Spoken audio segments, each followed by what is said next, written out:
तो next case हम लोग देख रहे हैं फर्स्ट ऑर्डर सिस्टम में। इनपुट क्या अजम्पशन करके चल रहे हो, अभी रैम्प सिग्नल आप लोग अजम्पशन करके चल रहे हो। इसका लैप्लास ट्रांसफॉर्म लोगे तो क्या बनेगा, R of S will be equals to 1/s²। So transfer function क्या मिला है, C of S divided by R of S will be equals to 1/1 plus tau S मिला है। आर ऑफ एस का वैल्यू कितना है अभी 1/s² आप लोगों का आया हुआ है। क्रॉस मल्टीप्लाई करो तो C of S will be equals to 1/s², 1 plus tau S आप लोगों को इतना मिलेगा। फिर पार्शियल फ्रैक्शन मेथड अगर आप लोगों को यूज़ करना है यहाँ पे रिस्पॉन्स फाइंड आउट करने के लिए, तो पार्शियल फ्रैक्शन मेथड में क्या करना पड़ेगा, a divided bye s² plus b divided by s plus c divided by 1 plus tau S आप लोगों को कुछ इस तरह से निकालना पड़ेगा। देन अब इसको आप लोग घर पे सॉल्व करो तो a का वैल्यू आप लोगों को मिलना चाहिए। So the value of a that we are getting which will be equals to 1।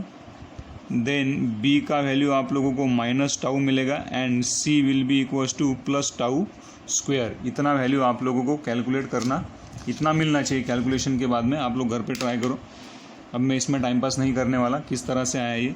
So then c of s will be equals to क्या रहेगा 1/s² minus tau by s plus tau square 1 plus tau S कुछ इस तरह से रहेगा। इसका inverse Laplace transform ले लो। सो इन्वर्स लैप्लास ट्रांसफॉर्म क्या बनेगा, this is your C of T. तो 1/s² मतलब टी माइनस टाउ 1/s का इन्वर्स लैप्लास ट्रांसफॉर्म क्या रहता है 1। देन प्लस यहाँ से टाउ मतलब ये वाला जो टर्म है यहाँ से टाउ टाउ आप लोगों का कैंसिल आउट हो सकता है। इसको अगर आप लोगों को लिखना है फिर से तो यहाँ पे क्या लिखोगे, टाउ स्क्वायर, यहाँ से कॉमन ले सकते हैं आप लोग टाउ, एस प्लस 1/टाउ रह जाएगा, tau tau will get cancel out, तो एक टाउ आपका बचेगा। तो tau e⁻ t by tau आप लोगों को ये सी ऑफ टी इस तरह से कुछ मिलेगा। So this is the value of C of T we are getting. ये क्या है, थर्ड वाला टर्म। यहाँ से टाउ को बाहर निकालो आप तो ऊपर वाला एक टाउ नीचे वाला एक टाउ कैंसल आउट हो जाएगा यहाँ पे। So here we are getting tau e⁻ t by tau, आपका इन्वर्स लैप्लास ट्रांसफॉर्म कुछ आप लोगों को इस तरह से मिलेगा यहाँ पे। तो ये आप लोगों को कुछ इस तरह से मिलेगा। देन हम लोगों को क्या करना है, स्टेडी स्टेट एनालिसिस करना है। ESS क्या रहता है फिर हम लोगों के पास में, limit t tends to infinity e of T रहेगा। e ऑफ टी का वैल्यू क्या है, अब तक हम लोगों ने देखा है limit t tends to infinity. Previous video में e ऑफ टी क्या वैल्यू है, e of T will be equals to what, r of T minus c of T. r of T का क्या वैल्यू है, r of T in time domain क्या लिया है आप लोगों ने, रैम्प सिग्नल लिया है। So r of T will be equals to what we are having, तो r ऑफ टी आप लोगों के पास में यहाँ पे क्या है भाई t।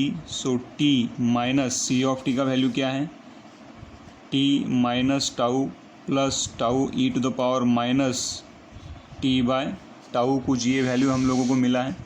देन ब्रैकेट को खोलो, यहाँ पे limit t tends to infinity t minus T plus tau minus tau e⁻ t by tau, कुछ इस तरह से मिलेगा। This t will get cancel out.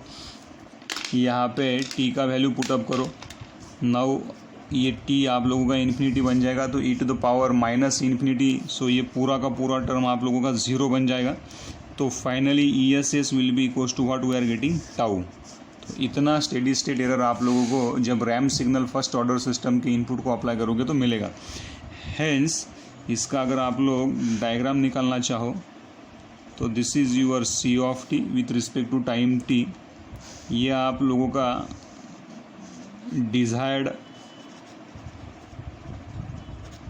Desired output रहना चाहिए था, है ना, लेकिन आपको मिला किस तरह से, एक्चुअल में आप लोगों को कुछ इस तरह से मिलेगा। तो actually we are getting this, है ना, और ये दोनों में ये आप लोगों को एक्चुअल आउटपुट मिला है। This is your actual output and the difference between this two, ये वाला और ये वाला जो डिफरेंस रहेगा, this difference and this difference is nothing but your ESS which will be equals to how much, tau. तो इतना आप लोगों को ये मिलेगा। तो इस तरह से आप लोग इसको कैलकुलेट कर सकते। तो लास्ट वाला केस हम लोग ले रहे हैं जहाँ पे इनपुट आप लोगों को पैराबोलिक सिग्नल एज्यूम्पशन करके चलना है। इसका लैप्लास ट्रांसफॉर्म क्या लोगे फिर, R of S will be equals to 1/2 as it is रखो। टी स्क्वेयर का लैप्लास ट्रांसफॉर्म क्या रहता है, 2 divided by S cube. So this 2 will get cancel out, we left with 1/s cube. Hence transfer function C of S divided by R of S will be equals to क्या मिला है हम लोगों को, 1/1 plus tau S इतना मिला है भाई। सो आर ऑफ एस का वैल्यू कितना है, 1/s क्यूब। तो इसको लेके जाओ, C of S will be equals to 1/s cube 1 plus tau S, कुछ इस तरह से आप लोगों को ये मिलेगा। तो देन इसको भी पार्शियल फ्रैक्शन मेथड से सॉल्व करना पड़ेगा। तो a divided by S cube plus b divided by S square plus c divided by s plus d divided by 1 plus tau S, कुछ इस तरह से आप लोगों को पार्शियल फ्रैक्शन मेथड का यूज़ करना पड़ेगा। After doing partial fraction method a will be equals to 1 आप लोगों को मिलेगा, a का वैल्यू 1 मिलेगा आप लोगों को। देन b का वैल्यू आप लोगों को मिलना चाहिए, b will be equals to minus tau, c will be equals to plus tau square and d will be equals to minus tau cube. इतनी वैल्यूज़ आप लोगों को ABCD की मिलनी चाहिए। a का वैल्यू 1 मिलेगा, b का वैल्यू माइनस टाउ, c का value plus tau square, d का वैल्यू माइनस टाउ क्यूब मिलेगा। मैं इसलिए निकाल रहा हूँ क्योंकि ये दो केसेस ज़्यादा इंपॉर्टेंट नहीं है ना।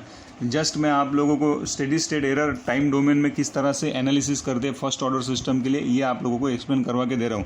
तो यहाँ पे सी ऑफ एस क्या बनेगा फिर, a का वैल्यू कितना है 1, तो 1/s क्यूब माइनस b का वैल्यू कितना है टाउ, तो tau divided by s cube plus c का वैल्यू कितना है टाउ स्क्वायर, तो tau square divided by s।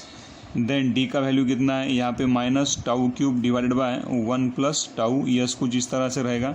Then C of S will be equals to ये 1/s cube as it is रहने दो, tau s square as it is रहने दो, plus tau square divided by s as it is रहने दो।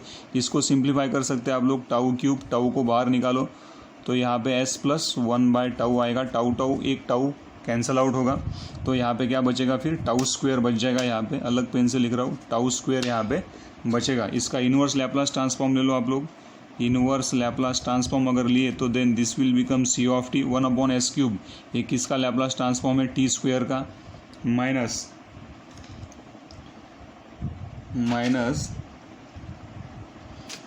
ये tau s square, ये किस चीज़ का लैप्लास ट्रांसफॉर्म है आप लोगों का, टाउ को रहने दो as it is, this will be tau square. यहाँ पे ये टी स्क्वायर यहाँ पे आना चाहिए, t square minus tau t, यहाँ पे कितना आएगा प्लस टाउ स्क्वायर माइनस यहाँ पे भी आना चाहिए tau square e⁻ minus t by tau, कुछ इस तरह से आप लोगों को ये मिलेगा। So this is the inverse Laplace transform we are getting. शायद यहाँ पे आप लोगों का 2 आना चाहिए, आप लोग देख लेना, यहाँ पे थोड़ा मेरे से गड़बड़ हो सकती है यहाँ पे। So this is the C of t that we are getting. Our goal is to find out ESS that will be equals to limit t tends to infinity, क्या रहता है E ऑफ टी। तो ये value क्या रहेगा फिर, limit t tends to infinity, E of T का क्या वैल्यू रहेगा, R of T minus what, R of T minus क्या रहता है हम लोगों के पास में, C ऑफ टी। सो यहाँ पे limit t tends to infinity, R of T का वैल्यू क्या है हम लोगों के पास में, t square by 2 is nothing but your R of t, time domain में t square by 2। C of T क्या है यहाँ पे, t स्क्वायर बाई 2 माइनस का ये प्लस होगा अभी, tau t minus tau square plus tau square e⁻ minus t by tau, this will get cancel out. Then बचेगा क्या, limit t tends to infinity tau t minus tau square plus tau square e⁻ minus t by tau. तो देखो यहाँ पे t आप लोगों को मिला है, ये t का वैल्यू आप लोगों को इन्फिनिटी पुटअप करना पड़ेगा। तो और ये वाला t अगर इन्फिनिटी पुटअप किए तो ये वाला टर्म बनेगा 0। तो आप लोगों का ESS कितना आना चाहिए, ESS will be equals to infinity आप लोगों को यहाँ पे मिलेगा। So the ESS value will become how much, infinity, if we are applying parabola input signal. Parabola अगर आप लोगों ने अप्लाई किया to the first order system के लिए तो कुछ तरह से ESS आप लोगों को कितना मिलेगा, इन्फिनिटी। डायग्रामेटिकली अगर आप लोग बताना चाहो तो ये बता सकते हैं आप लोग। So this is nothing but your C of T with respect to time T, ये आप लोगों का एक्चुअल डिज़ायर्ड आउटपुट होना चाहिए। So this is your desired output, लेकिन आप लोगों को एक्चुअल में मिलेगा कैसे, कुछ इस तरह से मिलेगा जो कि इन्फिनिटी रहेगा, ये भी इन्फिनिटी, और यहाँ पे ये जो स्टेडी स्टेट एरर रहेगा in between this two ESS will be equals to how much, infinity we are getting. तो इस तरह से एरर कैलकुलेशन हम लोगों को करते आना चाहिए, ठीक है नहीं। इसमें का सेकंड वाला केस सबसे ज़्यादा इंपॉर्टेंट है, बाकी दो केसेस जस्ट मैंने आप लोगों को डिराइव करके दिखा दिया कि किस तरह से आप लोगों को ये, अगर इनपुट रैम सिग्नल भी रहा तो एरर किस तरह से कैलकुलेट करते आता, और इनपुट अगर आप लोगों का पैराबोलिक सिग्नल रहा तो भी किस तरह से करते आता। ये थोड़ा आप लोग देख लेना, यहाँ पे मैं थोड़ा गड़बड़ कर सकता हूँ, यहाँ पे हो सकती है, लेकिन मैथमेटिकल कैलकुलेशन है, आप लोगों का वो कुछ भी आए ESS आप लोगों का यहाँ पे इन्फिनिटी ही आएगा। Thank you.